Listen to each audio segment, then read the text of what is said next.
Gingell out of the hold of Mesco.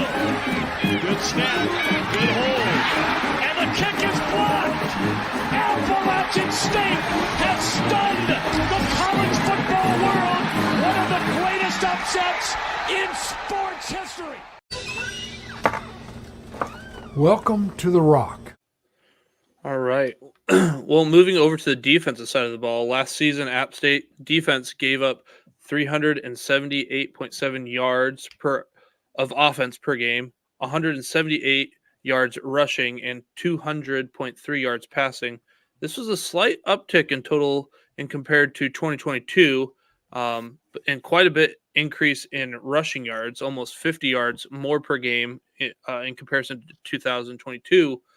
How did the defensive unit look as a whole this spring? Better. And you know, I have to give some context to those numbers. You mentioned there was about 50 more rushing yards on average. It was more than that. It was worse than that early in the season.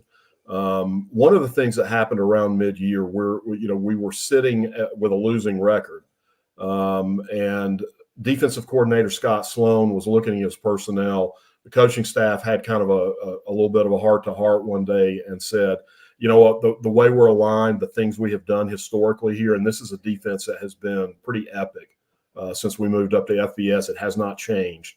And Sloan did something that takes a lot of guts to do. He switches defense middle of the season, and we eliminated an outside linebacker who I would have called, maybe more of a kind of a linebacker type of body, minimal coverage duties, more of a run support off the edge type of player. And we replaced them with what we've called a star position, which is really more of an extra DB. And the goal was to get more speed on the field. So, that average you're talking about actually improved as the season went on and as that defense took hold. So that star defense that we played for the last, roughly 7 games of the season is kind of like Joey Aguilar. We haven't had a lot of time in it. They really ran it hard in spring. Really were refining a lot of the things. It's hard to do that during the season. You only got so much practice time. This was one of the biggest, emphasis that I saw from the defense was just understanding the principles of what they were doing. We brought in a couple of transfers that fit into that defense maybe a little bit better than some of the personnel we had. And they really look good. I think we're 3 deep in some position groups, which is a great luxury to have. But it's just a matter of continuing to become familiar there, because that was a huge transition for us that most people didn't even realize was taking place. Yeah, that's absolutely difficult, changing a whole scheme in season mid-season. Like that, yeah. So, staying with the defense for App State anyway, the defensive line seemed fairly young last year.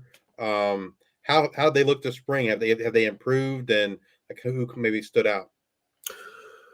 I think it's kind of interesting. There's actually a reasonable blend of experience there. It just wasn't experience necessarily at App State. We had a couple of transfer defensive ends that came in. Sean Collins came in from Rutgers. Mike Fletcher came in from Michigan State. And they were learning our defense. Now, they are veterans who, had played obviously at a very high level in the Big Ten, but they hadn't taken maybe a ton of snaps at that level. So they're new on the field and they're new to our defense, but they're also kind of veteran guys. They've been in some pretty big situations, and when you're practicing against that kind of competition every day, you have to improve. There's just no way not to get better. So, that was important. We had Santana Hopper, who is a younger player that really it was intended to be playing at defensive end, but because of some attrition and some things that happened injury-wise, we had to flip him in, put him on the nose, and he was phenomenal. For a 255-pound guy, to deal with a center and generally a guard from one direction or the other coming to double team him, he created a lot of havoc and ended up being recognized as one of the top players in the Sun Belt at that position. You're going to see him move back outside the defensive end. I think that's where he's ultimately going to be most effective.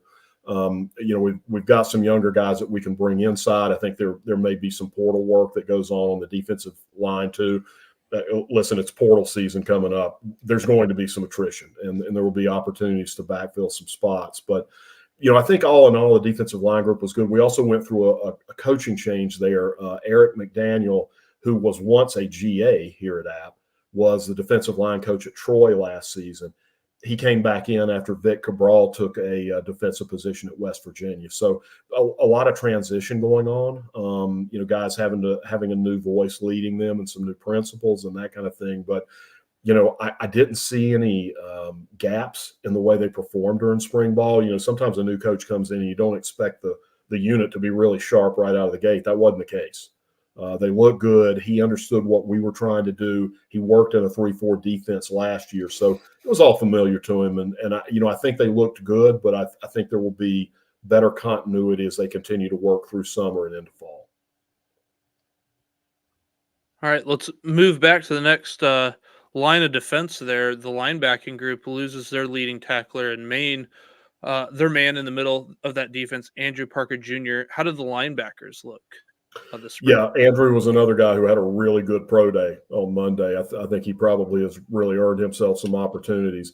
So one of the things when I mentioned that defensive transition that took place, and I said we took an old position that was more of a kind of an outside linebacker spot, all the guys that were in that outside linebacker spot when we flipped the defense moved to inside linebacker. Okay, so now you're completely changing what those guys were doing and what they understand. So there was still some of that transition going on. We've got some younger guys that we've brought in as well. The competition was really good. I would say there are 6 guys there that are fighting for significant game day reps. I don't know that I think a starting pair has been identified yet. And I don't take that to be a negative. Some people would, I don't. I think, when you've got 6 guys who are competing with one another and you can't really discern these 2 guys are, head and shoulders better than the rest, then that means you've got different guys who can come in and perform when they need to. So I think that competition is going to continue into fall practice, but I think there's depth there that you can count on, and that's the important thing. They just got to continue to understand what we're trying to do with the defense, and for some of them, it's still new. That's great to hear. It's nice to have all that depth. You talked about getting through a season without injuries. Injuries happen. It's a part of the game, so it's good to have that part of your defense be nice and deep. When we look at the defense in terms of returning production, the defensive backfield seems to have probably took the biggest hit in terms of guys they lost, losing Nick Ross and E.J. Jackson at safety and Tyreek Funderburk cornerback. How did that unit look this spring, and who do you think we can expect to kind of move into those starting roles? Yeah, one thing I will note is E.J. Jackson was actually the guy that was playing that star position I mentioned earlier. So he wasn't in the secondary in the traditional sense, but he was very important to the defense. Nick Ross is a guy that is tough to replace. Nick is very unusual in today's day and age. He came in as a freshman, played right away. He played here for 5 seasons, used his COVID waiver, and he never missed a game. Played a lot of ball in special teams, started a number of games for us. And Nick was just a leader by example. So, a couple of things happened at free safety there in his spot. Ronald Clark, who also has started a lot of games at free here for us, is back. We brought in Miles Farmer, who spent 4 years at Nebraska, played last season at Syracuse. He's here for a grad season. Very impressive guy. I mean, he's number one, he looks like a Power 5 safety. Frankly, he looks like some of our outside linebackers. He's just that big, but also very smart. When I see a guy who's trying to absorb the defense and I see him self-correcting, I see him identify, oh, you know what, I should have been here. I should have taken this leverage. He knew what he needed to be doing even when he wasn't doing it. And I think he's going to fit in very quickly there. As far as Tyreek Funderburk, who ran a pair of 4.39 40s on pro day on Monday. We've got a couple of guys that were here last season. Right now, Trent Yao is a guy who transferred here last season from junior college. Very rangy, long-armed SEC kind of looking corner.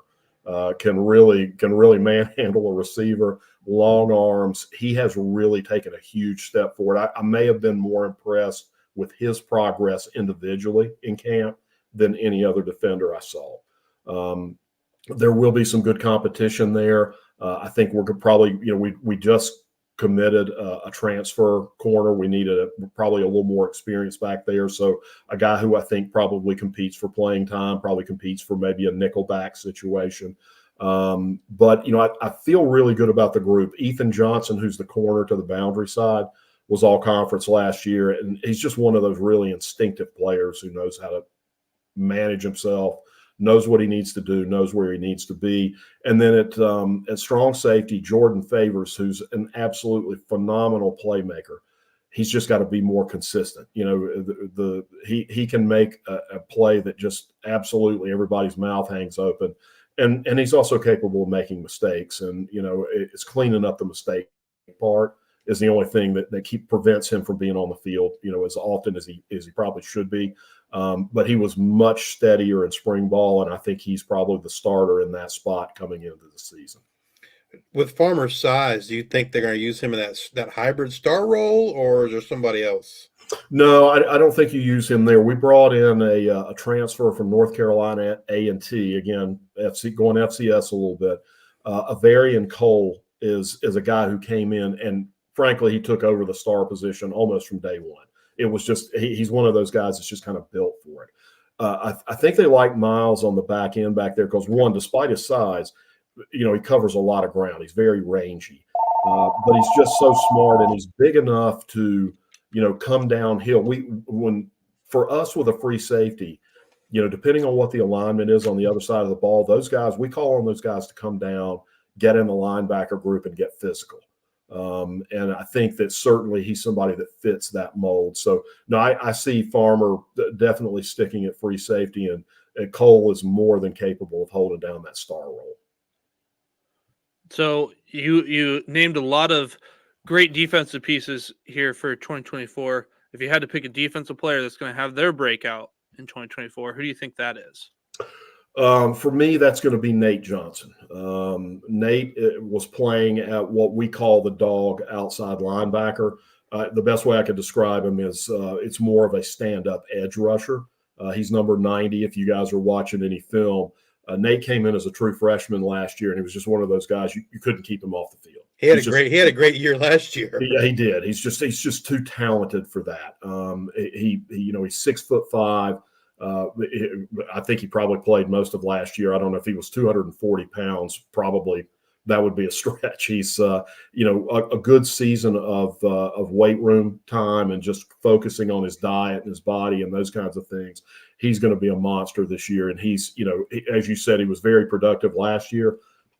I don't think we've seen anywhere close to his best yet. And that's kind of frightening to say with the numbers. But he's a guy that I'm incredibly excited to watch this year because I think he's next level talent, just to put it simply. Yeah. Absolutely. I agree with you 100%.